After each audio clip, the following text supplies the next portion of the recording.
Hi, Caleb LaPlante, owner and principal broker with Generations Real Estate and Generations Property Management, and also the founder and current president of Southern Oregon Air Academy.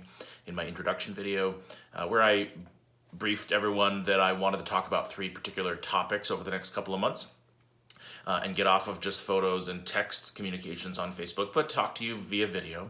One of those 3 topics was aviation. Want to give a little background on this short video, maybe make 2, 3, 4 minutes tops, about the background of myself and even my wife Chrissy with aviation and how Southern Oregon Air Academy developed, and touch very briefly on the bigger picture of aviation in our region, in the Rogue Valley. And then smaller videos from here on out will be breaking down those things that I touch on here, maybe even don't even specifically mention, but will fall underneath this introductory offering that I'm about to give. So, aviation, why is it awesome? First of all, most people don't feel that they have much of a connection to aviation, but it's in almost every community of Oregon. It facilitates so many other industries, and it allows business growth. Just for recreational flying, aviation, both rotor wing and fixed wing. If you want to throw in ballooning, which I'm also the founder of the Grants Pass Balloon and Kite Festival, so I love ballooning. That's an FAA licensed activity. Aviation is inspiring. It fills you with hope. It makes you dream. It gets your head up and above and out of the clouds and thinking bigger picture. And that may sound fluffy, but I believe it 100%. Every time I get around aviation, I'm inspired, and that's an enjoyable part of my life that I've grown to really like and appreciate. So let's get back to economic development. There's a shortage across the aviation industry for skilled workers. Most skills, actually, you hear Mike Rowe of Dirty Jobs, formerly the host of Dirty Jobs, talking about lack of skilled workers. Aviation is no exception.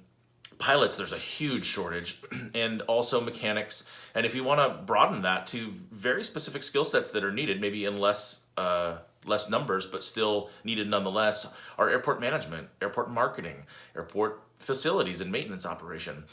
We have a lot of airports in Oregon, so if we're talking about Oregon in general, this is an opportunity for our state. And Southern Oregon, we have 4, well, let's put it in the Rogue Valley, we have 4 distinct airports: Ashland, Medford, Grants Pass, and the Illinois Valley Airport.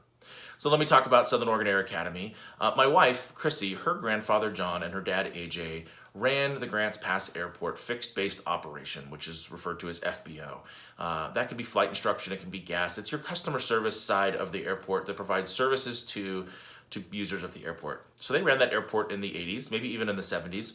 My wife grew up flying around planes with her dad. She and her sister flew with dad.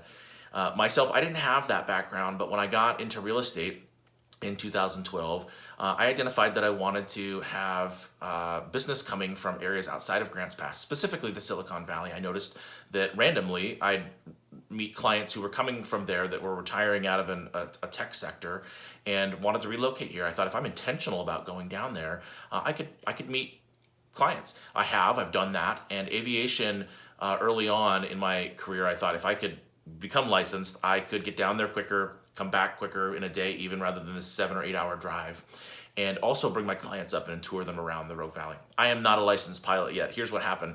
I got asked to join the Grants Pass Airport Advisory Board, which has been a great experience. The Chamber of Commerce at the time, Colleen Martin, asked me to fill their seat in that board.